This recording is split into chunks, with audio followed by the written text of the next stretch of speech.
Thank you, everybody, for joining us for the take two of the Waypoint Movie session for this week. My name's Ilya. I'm the host. And this has been created as a weekly Twitter Spaces, as a safe space for conversations about all things Web3 gaming. We've spoken about Polygon, and if you missed that conversation and want to check out, you can look up the recording for the Polygon conversation. But today we're going to be talking about the Solana gaming ecosystem that has been so exciting and has so much to offer, and we've have some really awesome speakers to talk to you about that. Before we get started, I do have to say that this is a recorded space, and we will have the recording up after the talk is done in a few days. I also have to say that everything I say is not financial legal advice. All the opinions are my own. And you may hear names of companies and or assets that we have had positions in, have positions in, or may hold positions in the future. In the interest of full disclosure, we have backed United Gamers. I believe that covers me, and we can get started. So I want to start introducing our speakers. We have 5 awesome ones today. And I'll just call on you, and if you could please just say your name, what you're doing in the Web3 space and how you got there, and then we'll get started. Spike, I think you're up first on my screen, so let's get started with you. Hey everyone, my name is Spike. I'm a Web3 content creator on the mission to find the best Web3 games. I specialize in tailoring content to onboard Web2 audiences. Awesome. Matt? Yeah, head of tech for games at Solana Foundation. So basically, I'm helping the ecosystem accelerate their journey into Web3 games. Sweet. Darly, go. Hi, this is Alvin, founder of DollyGo. DollyGo is an NFT horse racing game that's built on Solana. Awesome. Sanctor? Hi, it's Lucas from Psycho. I'm one of the co-founders. Psycho is a fighting game on Solana with an RPG spin. And Tony. Hi, my name is Tony, or also known as Alex. I'm the COO at BR1. We are a risk-based third-person shooter built on Solana. Awesome. So I want to have this kind of go on as a free-flow conversation. So I'll drop a question in or a topic, and anybody can jump in. I will start off by usually pointing to somebody, but then if you have a thought or you want to kind of catch on to what the previous speaker has said, feel free to just kind of jump in. And then everybody in the audience, we will have time for questions towards the end. So if you do have a question, please don't forget it, write it down, and you'll have a chance to ask it towards the end of the session. So just to start, Matt, I'll pick on you. It'd be good, especially for kind of some of the people who are just exploring the gaming ecosystems in the audience. If you could tell everybody a little bit about, what does Solana offer for games and why has it been so exciting for so many game developers? Yeah, good question. So I think there's a lot of noise in the space, which is why it can be kind of hard to parse out, like, kind of why would I build here versus anywhere else. And I think basically the long and short of Solana is it's pretty differentiated tech. There's nothing really copy pasted over. It's built from the ground up with a lot of advancements across the stack that reduces the bottlenecks in any one area, so it can kind of over time arbitrarily scale to extreme loads. Right now, live, you see, 40 to 50 million transactions per day on any given day from apps, so like non-voting transactions, which is more than basically most other blockchains combined. And it does that through like parallel processing, and it also does it incredibly cheaply just because everything's just so efficient. A lot of the other chains use either single-threaded models or just kind of inefficient programming. But at its core, Solana just basically compiles down to like the LLVM, which is just a very, very next-gen blockchain.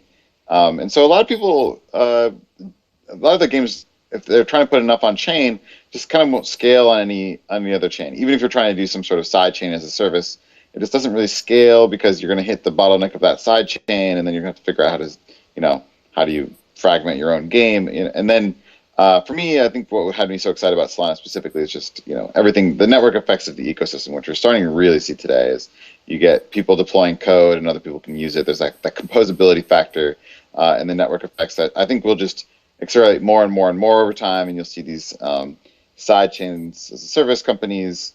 Those will become more and more fragmented. Which there's games that I can understand how some games would want that environment, but I think a lot of people that buy into the Solana ethos are really kind of in it together and building together and figuring out how to do fun stuff together. So I think that's kind of the main differentiation.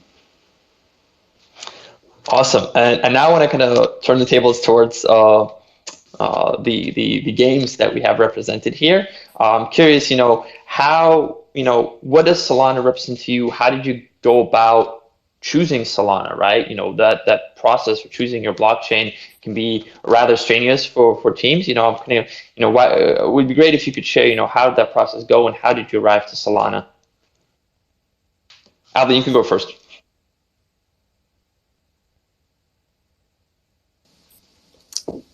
So I would say DALI-Go started about a year ago. The first part when we all decided to do the project was we changed to build our product on, and Solana was obviously created a lot of hype during the time last year around this time, and I think there are two main things that we were looking at when choosing which chain to build on. First one is definitely the speed, right? Like when you're doing a game, speed is definitely one of the most important elements. The second part is the whole ecosystem that it has on, right? For example, I feel like the Web3 gaming works a little bit different from the traditional game. So, in order to be a success Web3 game, you also have to have a lot of good projects or within the whole ecosystem to help you out. For example, the decentralized exchange, different DAOs and communities, and also so many other different parts. There was a lot of great gaming projects just got started on Solana too when we first started. So I guess two main reasons we chose Solana was because of the speed and also the ecosystem it has. And obviously, we came out through the Solana Ignition Hackathon program last year. During the hackathon phase, the Solana team was really helpful. Especially Dominic from the business development team was really helpful, and he has always been a great help for us to get to learn more about the Solana whole ecosystem too. That's a great response. Thanks. It is something that we hear often that, great ecosystems offer a lot of support for teams as they're starting out. So, it's always great to hear. Tony, Alex, you want to jump in next? Yeah, of course. Very similarly, thinking about the technological side we actually, when we very first came up with the concept, we were thinking about Bitcoin Lightning payments on the Ethereum network. This is pre-Axie Infinity and really Solana stepping into center stage in the blockchain game as well. And as soon as we learned about Solana and the speed and throughput of the transactions, it was a very, very easy decision from a tech standpoint. And then more on the emotional and community side, as Alvin was suggesting, that there's no other ecosystem like this.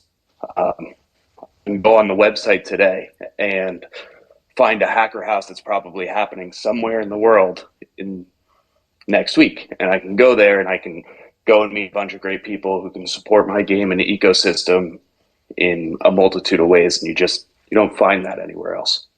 I'm literally at the Korea hacker house right now. Exactly.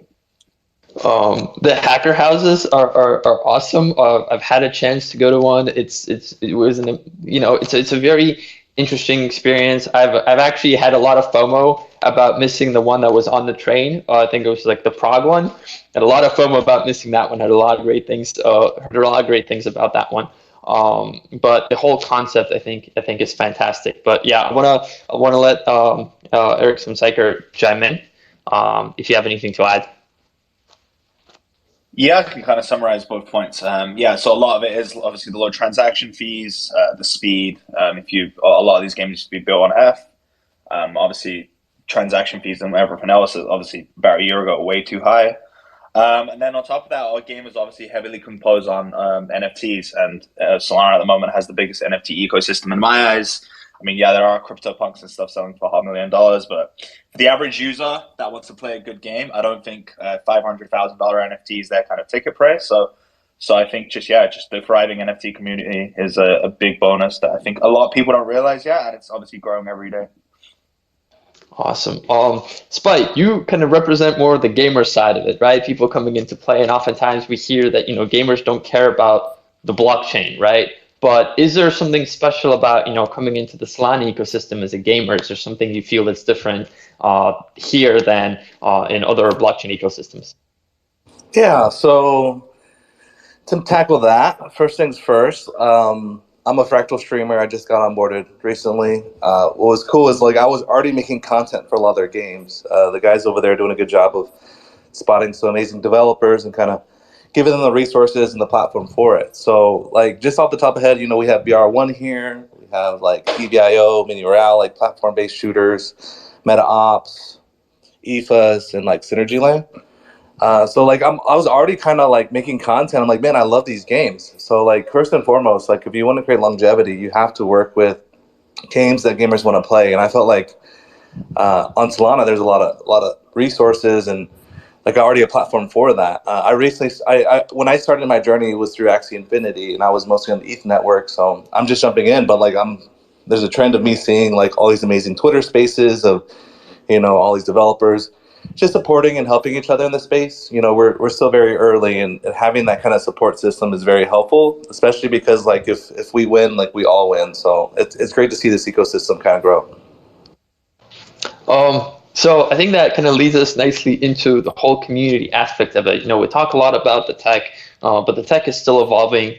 But what kind of really makes the Web3 space special is that community feel. And so I want to hear about your experience with the Solana community. What do you do individually, maybe, to kind of be part of it and kind of help it grow? And what differentiates it from other blockchain ecosystems as you see it?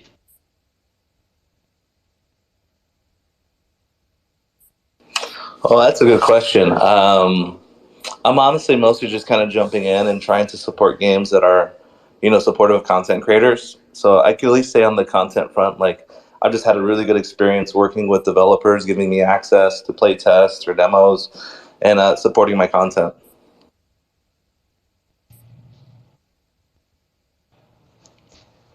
Matt, I'm going to pick on you right now. In terms of from a kind of an organizational perspective, is there a focus? Is there something Solana does to be able to kind of foster that community and help support developers? Yeah, I think almost our entirety of our focus is just on the developers, making sure there's tools, making sure there's that filling out all the things that you need in Web3 to understand your users and understand how to operate a business on a blockchain, which is because some things are just fundamentally different. So it's less about having a portfolio of specific games or anything like that kind of thing. I mean, we certainly have kind of our opinions, but we kind of share it from that level. So we do kind of jam on game designs and tokenomics and other stuff like that. But that's really more nobody's an expert in that field. The game makers are always going to know their game a little bit better.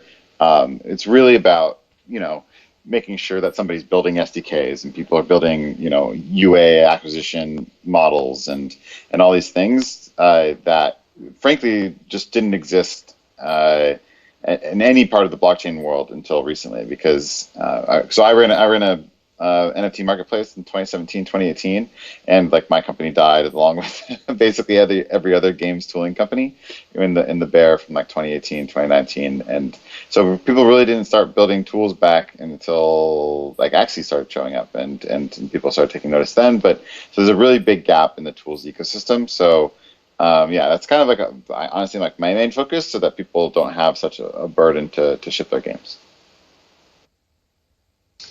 That's an interesting point, and I wonder, we'd often talk about kind of developer tooling, but is there, how do you feel about kind of the user side of it in terms of kind of gamer tools, right? Being able to onboard smoothly, being able to use wallets. We hear a lot about kind of the friction for onboarding for traditional gamers.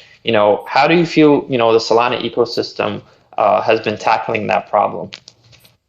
Yeah, so multi-pronged. So one of the really good things, one of the reasons why I chose Solana to work for is we don't really compete with our ecosystem at all. Like we're not producing a baked service. Like this is what all developers should use.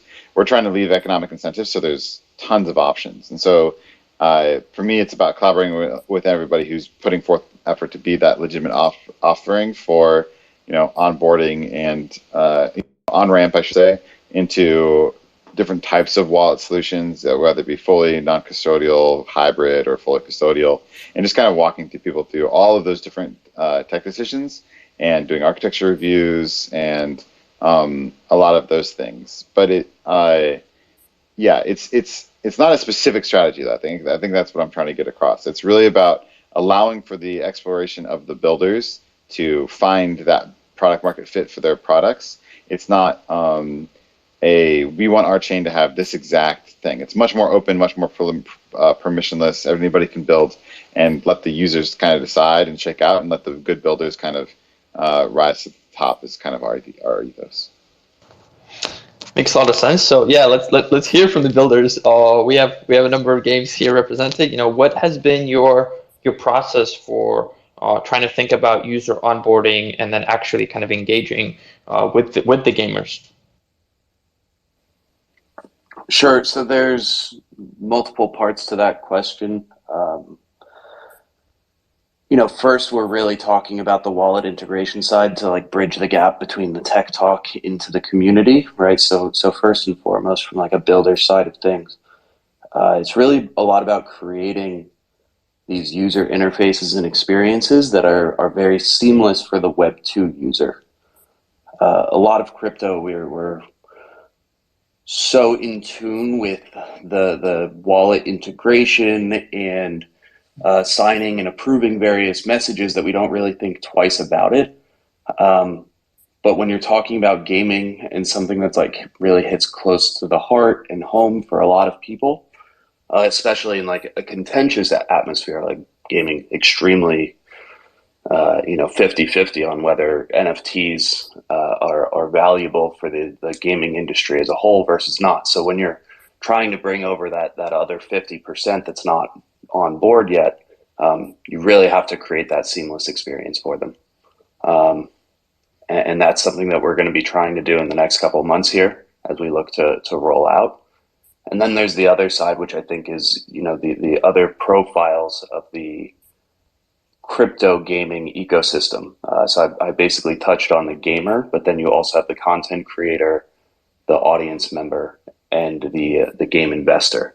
And so right now it's a lot about the game investor for us, the NFT buyer, the trader, the speculator.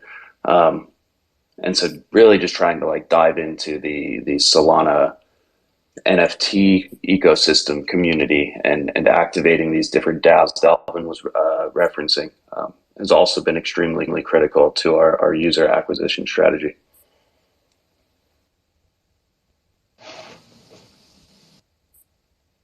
Alvin, go ahead. Thank you. Yeah, I totally agree with Tony. I guess one of the core that we all should be doing is to create a seamless experience for the non-crypto players, right? For example, like I think one of the things that StepN has done an amazing job is to attract those non-crypto players, people who has never like bought any crypto or who has never like even had a wallet, right?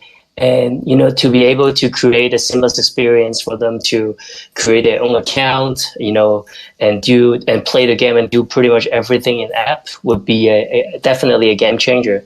But obviously, every game is different, right? Every game's model and features is different, and I think on that part we're all really still learning and heading to that way.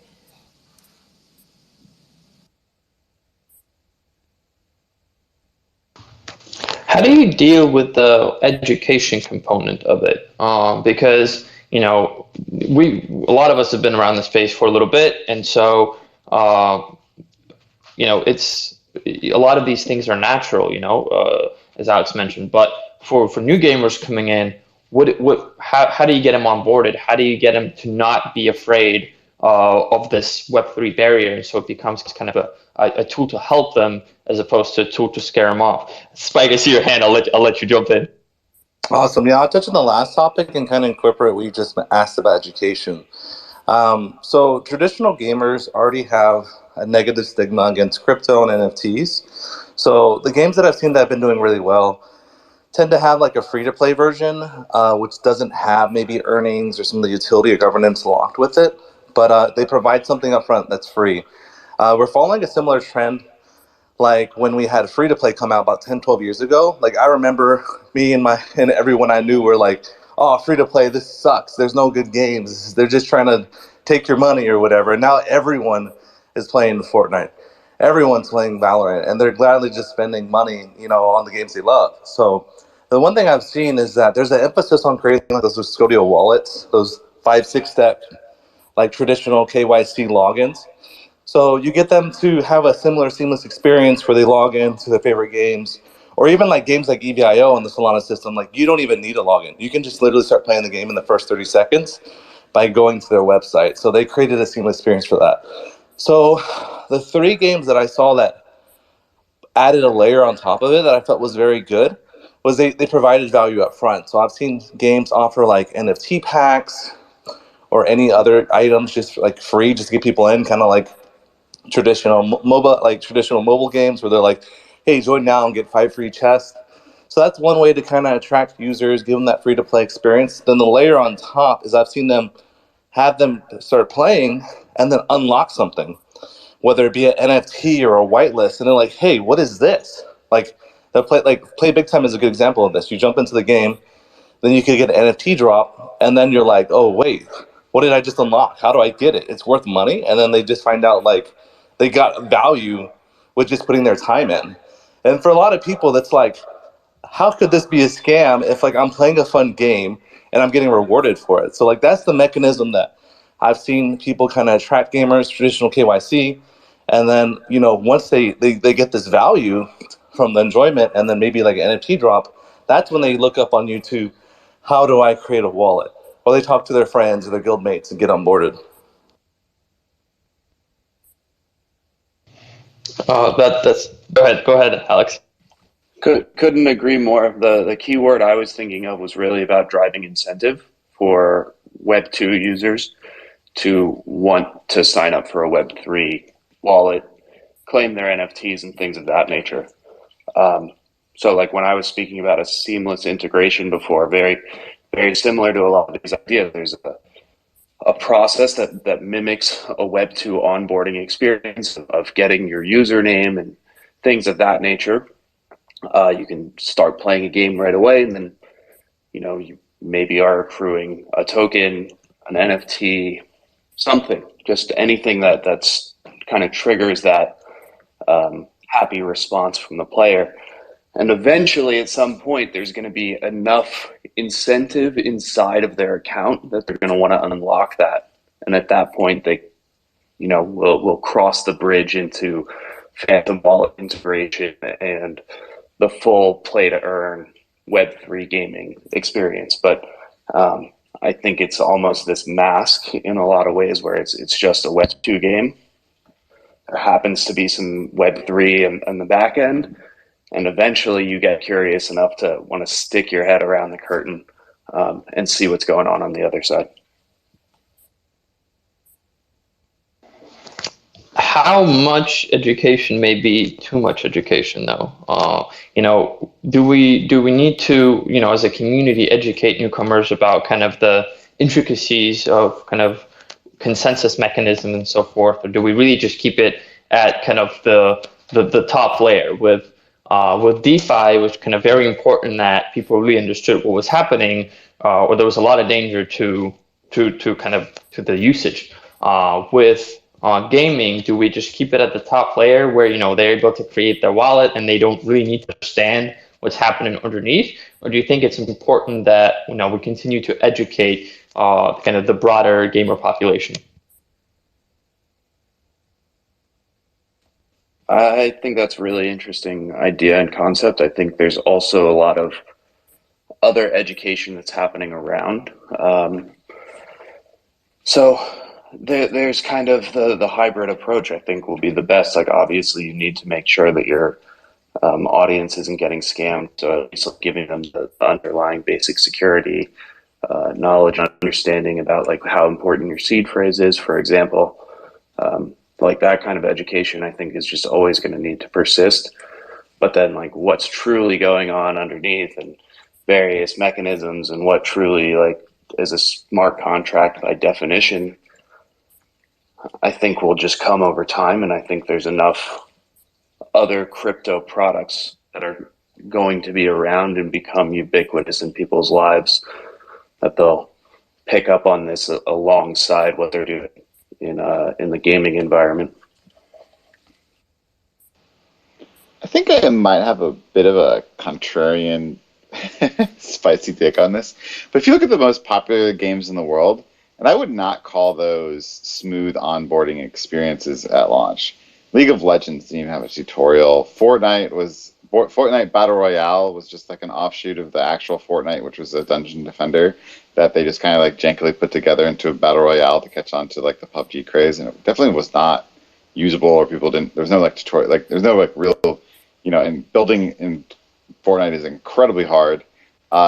So I think it is a bit of a misnomer that we need to just handhold the gamer that needs to like spoon feed them and like move them along.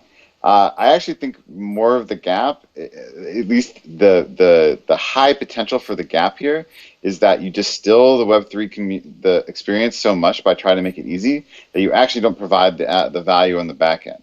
So if I'm thinking about these things, that's actually where I go first. Like, I need to think about like, why blockchain. Like, am I providing this amazing experience? Am I unlocking something for my user? And then just try to lower that bar down to like where I'm addressing more of the market as possible. But yeah, it's really about providing the value gamers are going to go. I mean, look at Axie. Like, Axie was an awful onboarding experience. You had to like bridge to a whole other chain, like all this crazy stuff. It took like days to get it, but people still do it. And yeah, and people just do that across almost all game experiences. So yeah, I think it's really about getting product market fit for the game itself. Yeah, I can kind of add on to that as well. I agree with Matt as well on a lot of that. Yeah, been a gamer for a long time, my whole life. I do remember. I remember PUBG launching. That was bad. I mean, Battlefield 2042 launched like a year ago. You couldn't play with your friends and stuff like that. So I think these AAA games aren't exactly the best example of a smooth onboarding experience. But I think a lot of it is, like Spy kind of mentioned, is you have to have this free-to-play component where you can attract an audience that doesn't know about crypto. They don't have a wallet, or they might have a wallet that isn't applicable to your chain or whatever else. But if the game is good enough, it kind of sells itself and it piques the interest. And like, maybe you give them a free NFT and they have to sign up and claim it, and they have to obviously download the wallet or whatever else, and you incentivize them. But if the game is good enough, it kind of does sell itself in an interesting way, because you pique someone's interest and they're like, wow, this is a really fun game. Oh, and I can earn NFTs for it. Cool, I'm sold. I think that's a major component. Yeah, I definitely agree with that part. The low barrier to entry from a monetization, but I think that's a little bit different. I think gamers are willing to gamify and like put in effort. I think where the upfront cost portion gets into, I don't know, kind of like over monetization bells and whistles that scare off users. So I think those are very related, but like slightly different concepts.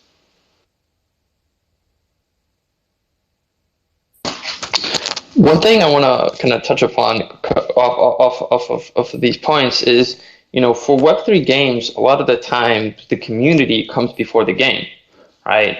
There's a little bit of excitement, there's some social media groups, people are talking, people are waiting. For new games, that's a lot of pressure, right? And so I'm curious, how do you manage those expectations and, as the game's being built? Yeah, I can add on to that. I think a major component of that is just being very clear and concise to your community about what you're currently doing, hosting spaces like these or joining spaces.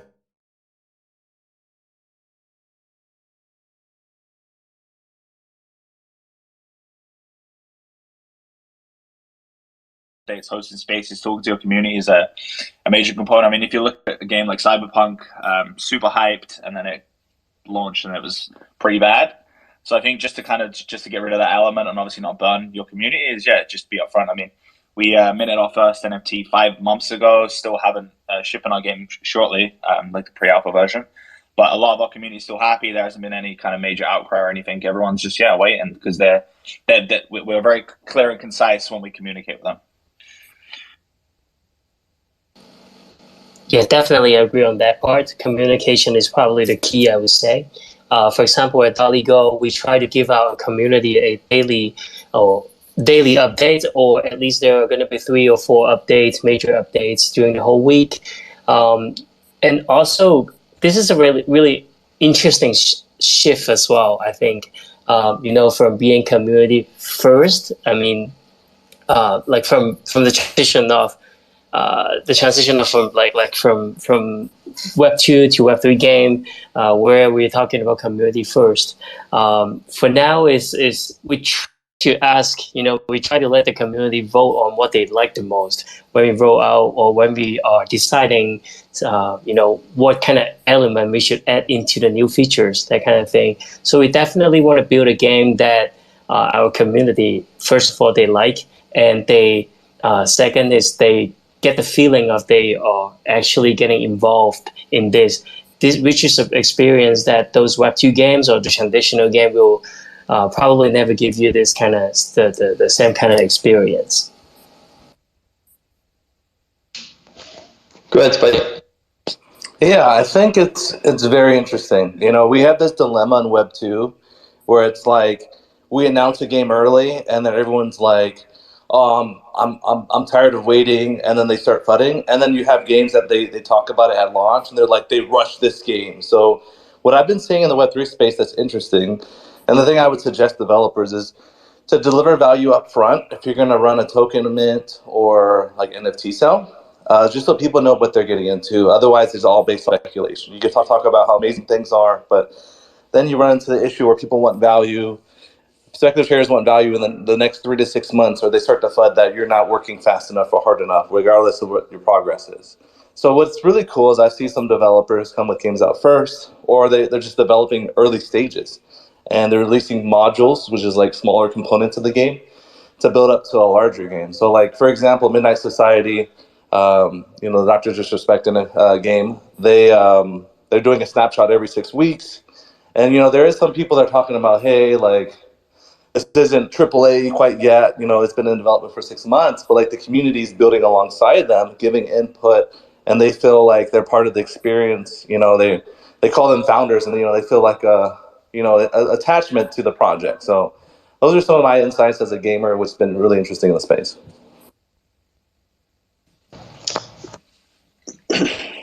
That's a good bridge into our story. So we're one of the groups that actually played the game prior to an NFT launch. So we had a closed alpha ready to go before the game, and used that as our marketing tool leading into the sale of the NFT. That being said, we still have run into similar kind of communication requirements that the other games are describing, where now people saw a game really early and they expect it to be so far along, and it's all about that communication process and letting people know that we're in this stage of development and we're trying to flush out this smaller condensed version before we expand into the full map that was described and is described as the flagship game. And then this gives us this really cool opportunity when we go back to the previous question. That's all about how to drive incentive, is that now we have, the foundation of a free-to-play game, or we have the foundation of our flagship game that's already built within the free-to-play model. So when we're ready to more fully launch our full beta, we'll have those two different options: the Web3 version flagship game and the free to play user acquisition tool. One thing that came up during the conversation is kind of, gamers kind of building alongside the game. And that kind of brings me to user-generated content, which, I think is a very exciting concept, especially where it's combined with ownership.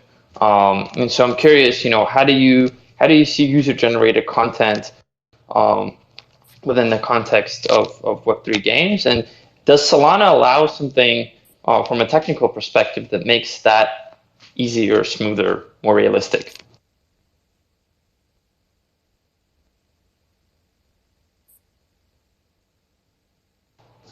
Matt, I'll pick on you again. Alex, go ahead. Yeah, I got a couple points on that. So in terms of user generated content, I mean, like, we try to drive incentive for that. In the past, we've done like emoji creation contests, and fans create like fan art of our NFTs and that kind of thing, which is really fun and exciting. We haven't really dove into the ownership aspect. I kind of assume that you're more leaning towards like, do you turn some of this user created content into NFTs? And so we haven't done any of that. But then as well, we're planning and we have things like within our Discord for different community members to upload screen shares of their play in the game, and plans to turn that into like a ESPN top 10 of the week, but for BR1. And even in the audience today, we have maybe one of our best community creators, actually, Warfax. He's made some of the videos that you've seen on our Twitter, specifically pertaining to like the gameplay trailers.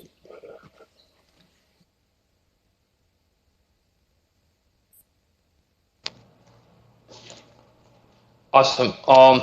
Thank you for that. The other thing that I was kind of curious about is the interoperability aspect of gaming. We were very excited about composability around DeFi, but it's almost more intrinsic to gaming, right? The ability to own your assets kind of comes with this inherent notion that can take them elsewhere, right? That the ecosystem is open. How do you see that concept being developed within games right now in the Web3 system? And how do you see that already starting out within the Solana ecosystem? And how open are games to something like this?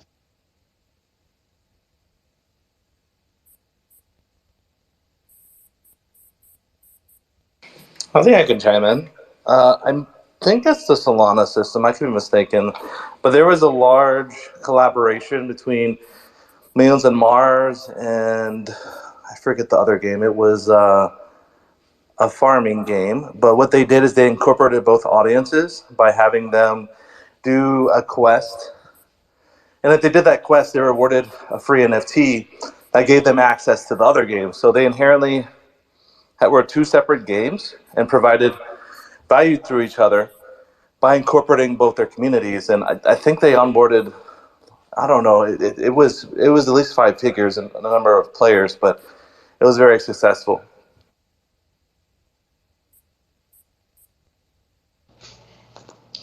From a tech perspective, though, right?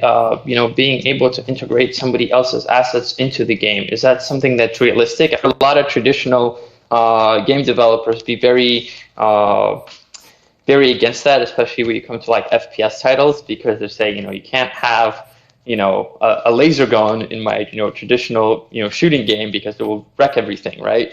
But others are more open to it. Do you see integration more than just kind of cross marketing as something that will happen?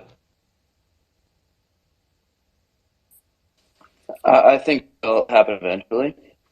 I just, someone's going to be crazy enough to do it, and I think consumers are going to like it. And if the consumer likes it, other people are going to build it. So like I just kind of see that as a natural progression. I think from the Web 2, like the gray hairs of the industry, they're thinking both from like they're very intimate personal art that they don't want to change, but also I think they're thinking about processing a lot. And the requirements needed to process different models. So if your game is only designed for a certain set of hardware, and then you start integrating, 2x the number of models because you're integrating from 5 to 10 other games, it can start getting, tough on the processing side. So I think that's where like the hesitation will come from.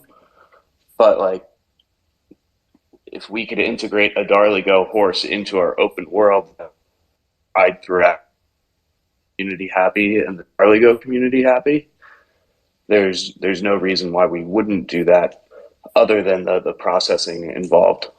So I think that's going to be like kind of the technological advancements to look out for in the future. Yeah, that's totally agree with you too, Alex. Yeah, I remember we were talking about the possibility of doing that together, to integrate our own NFT assets or in-game assets across other games. And I think this is probably one of the trends that's going to be. For example, recently we have been talking with another metaverse project, really amazing metaverse project. It's called Chapter X. So what happened is we are trying to enable our NFT holder to have a special access, or for example, like different skin or some of the advantage when they log in with the same wallet into Chapter X. So yeah, I think that's definitely one of the trends that probably will start seeing more and more projects doing it, but it really takes time, I think.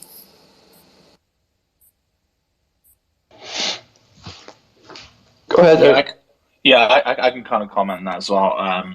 So I think a lot of it initially will be more based on other projects, not community itself. So, for example, the BL1 boys, we have a good relationship with those guys.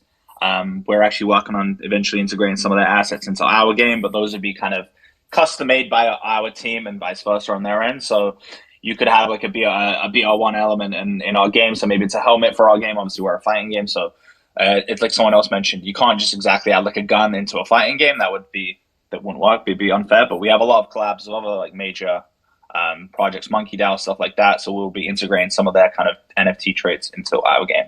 I mean, it's just a good way to build an initial community as well on top of that.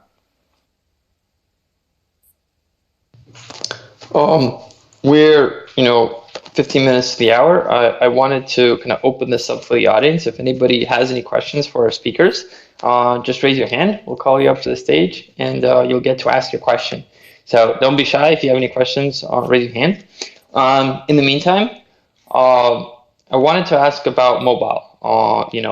Mobile gaming has become hugely popular. Obviously, we see a lot of games kind of really targeting those devices, that audience. Solana has a phone, right? That was a huge announcement, and I'm curious if you see that impacting kind of mobile gaming in the Solana ecosystem at all. 100%. The moment we heard Saga phone, we instantly knew what our next step was after we released our PC game. The mobile audience is huge. I think all three games here probably agree that you have to try to capture some of that market. Yeah, it's critical. Yeah, I totally agree with Alex on that point. We were PC first. We were actually mobile first, and then we kind of switched to PC. So our kind of open beta or closed beta will be on PC, but then we will be building on mobile. As I think it's just too big of a market share to not capture, obviously. And obviously with the Solana phone coming out, it's just kind of perfect.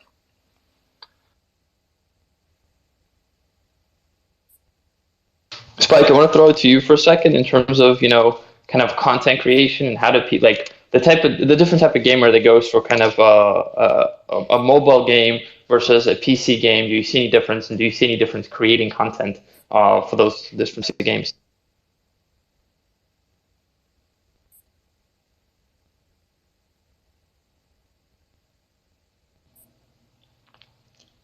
And I think we're having some technical difficulties on Spike's side. I'm sorry, repeat that. Yeah. No, I was just kind of asking if what are the differences you see where it comes to content creation for mobile and PC, and kind of what do you see coming from kind of the Solana phone coming and all of these kind of new opportunities for mobile games in the Solana ecosystem? Oh, that's a very interesting question. So I'm a hardcore PC gamer. I know mobile gaming is huge. It's starting to become the largest market share for gamers just because of accessibility and how easy it is to just kind of like pull out your phone and start playing games. So I'm not as familiar with the content side. I know predominantly in Southeast Asia it's huge, whereas more northern audiences are used to calling slower PC. I think it's pretty big. You see your mobile gamers that are bringing tens of thousands of players, watching them. The one thing I can give insights on is that people ask, "Hey, why do people watch streamers?" It's like, why don't they just play the game? It's like, well, like when you watch your favorite basketball team or football team, like, aren't you doing the same thing? So I think it's important to really try to onboard as many users, and a lot of people from different ages just prefer to use mobile, or that's what they have. PCs are very expensive, consoles can be very expensive, so that's a huge deal with bringing more people into gaming. Matt, anything to add from kind of the tech side on Solana? Oh yeah, I mean, I think that not having a good user experience across all of the major platforms is like one of the key issues with adoption. I mean, frankly, you have the most popular, the most consumer friendly platform that is kind of the least friendly right now, and that's because Web2 companies completely control those platforms. And so a lot of this is just about lowering those barriers. This way, right now, this is about mobile, right? Just want to make sure I'm on the right track. Yep. Yeah, good. So think about it this way. So all the mobile games pretty much universally have to choose between two things. One is a custodial solution or some sort of solution that fragments itself away from the rest of the ecosystem, or they have to do some sort of wallet connect system where they're going to an existing wallet, but that forces the user to do some sort of, not the easiest flow all the times. And so that's a pretty hard choice for a developer to make. It's like, well, do I want them to have a key pair that then they can then grow with and interact with the rest of this vibrant ecosystem of cool tools, guild tools, community events tools, all the lending and renting things, that exist on chain? Or do I have this weird flow where I just have to send them to and from this other existing wallet that they may not even have, and I have to get them to donate or to download that and then do that whole flow through that wallet? Anyway, you can just replace all these things if you just have a seed vault on the phone. Done. You have the same key for all your apps. It's signed in a very secure area. I mean, it's just this is what it's all about. Like that is the entirety of what this movement is about, is to get the manufacturers to start. They already have these seed vaults. They exist for all your haptic inputs and a lot of the other sort of signing that your phone does for different types of auth. It's just about putting the cryptography and the crypto signing in it. And so and you have to do it from the hardware level to get that to happen, because these are like hardware level configurations to do the certain signing you have to do. And it's not incredibly hard stuff. Like the team at Solana, I think people think that we're like trying to turn into Apple or something like that at Solana Labs, but it's really a small team. All it takes is just people just instituting those simple tools, and it unlocks this whole new possibility. So even if it doesn't necessarily happen through Saga, it's really about producing a stack that whatever the seed originates from, maybe it's another wallet or whatever, maybe it's just it can work on iOS, but those flows are just much easier on mobile. And once those flows start working, then it's hopefully going to force Android and Apple to loosen their restrictions, give up more and more user-friendly flows, and take power away from like what is now going to be an open platform, and they're going to figure out how to do a managed service. But end of the day, it's about putting pressure on Apple and Android to give clarity and actually institute some of these crypto-friendly features. It's really interesting because that kind of nicely flows into my next question was about discovery. Right now, I talk to gamers, and I hear that the way they discover games is, either they hear it from somebody or they hear about earnings, but, it's a lot more difficult to find out about games than it is in Web 2, where, we have platforms where you can go and kind of just search through their, articles you can go and read through and kind of find new games, try them out in an easy, seamless way. Does kind of Solana being able to kind of integrate everything within the phone kind of open up new opportunities for game discovery, right? Yeah. So to be announced, fun stuff coming. I hate doing announcements of announcements or whatever, but I just can't talk about that. We definitely have some plans there. So we do have an announcement of an announcement, so everybody heard it here first. Yeah, you brought something up I can't talk about. I didn't mean to. Awesome. There's a sneak peek of something. We're coming up on the top of the hour. One thing I like to kind of often end with is one thing that every speaker is excited about. And so, given this is, we're talking about the Solana Gaming Ecosystem, and I'd like to hear from everybody kind of one thing you're excited about for in the Solana Gaming Ecosystem. We can go around as before. Spike, you're our first on my screen, so I'll ask you first. Awesome. Yeah, I'm super excited for this new wave of like really fun game first oriented games. I think the emphasis is being taken away from, tokens, and it's more or less like the best utility in my sense is fun. People want to play games, they're endemic, that their friends are playing too. And I could already name like half a dozen of really solid Web3 games Web2 games moving to Web3 or Web3 game native that are getting ready to launch like next year. So I'm just super excited for all the amazing titles and developers that are working and building right now. Awesome. Matt, back to you. Wow. What am I? I think. Oh, okay. Easily that maybe 9 months ago, most people are coming to me. I would have to basically explain crypto to the builders, and I'm like, "This is kind of funny that you're here. Like, this is your monetization. Maybe you should put a little more thought into this before I have to explain to you what blockchain is." And just in that short period of time, it's completely flipped where everybody knows their product super well and they're understanding exactly why they're coming from me. They just need to figure out how to, unlock it for whatever their game is. There's like some technical barrier, just understanding the pieces of it. But there's just completely novel, very interesting stuff coming. Sometimes it's small and it can be simple, but it really really unlocks the why blockchain components. And I think I'm just really excited for that. Real builders understanding their product and understanding why they're building on Web3. Awesome. Alvin?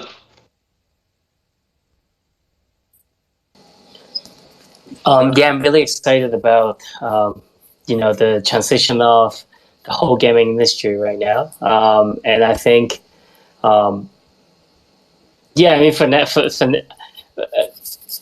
now, I think other than like for example, like Valley Go, we're going to have a lot of different features that we're rolling out. It's also going to be kind of some big challenge for us too. For example, from being free to raise, transitioning into a pay to raise kind of model. But other than that, we are also adapting some of the traditional game business model. For example, the strategic card elements into it. And I think those are going to be very challenging, but also to make the whole thing even more fun. Excited about everything. Awesome. Eric? Yeah, on my end, we're excited to obviously put. We're about to launch our pre-alpha, so excited on that end for us. But yeah, on just in the whole ecosystem, just excited to play a lot of these games. I think a lot of these games are finally coming out for the summer, or the end of summer, I should say. But yeah, that's me. And last but not least, Alex? On the BR1 front, really excited to launch our pay-to-spawn mechanics in a couple of months. And then on the greater ecosystem side, really excited to see my Darligo horse named Tony Gabagool get to 1,000 wins. And I'm really excited to see all of my Psyker loot inside of my Epic Sewer. Let's go. Yeah, I just want to wrap this up. I think that the type of builder that just self-selects into Solana is just so great. You know, they had to think outside the EVM world. They had to, I don't know, put up with like some pretty poor documentation or whatever, and like they're really trying to set up their projects for success long term. And I just like hats off. I just think that the type of builders and the type of games that are coming is just so great. Like I have a lot of friends. You know, I'm from Riot. I worked for them for 4 years, so a lot of them are now starting their own studios and stuff. So I test a lot of Web2 games from people who are very well funded Web2 games, and the games in Web3 and like in the Solana ecosystem are just better. Better games. And so it's just that I think, I don't know, just hats off to all of you for doing your thing. That's a nice sum up for this conversation. We've gotten to the top of the hour. Thank you everybody who joined us. Thank you speakers for sharing your thoughts. This was great, and thank you audience for tuning in. As you know, I mentioned this is a weekly thing, so tune in next week for the continuation of this mini series, and we'll be talking about Avalanche. Thank you everybody, and have a great rest of your week.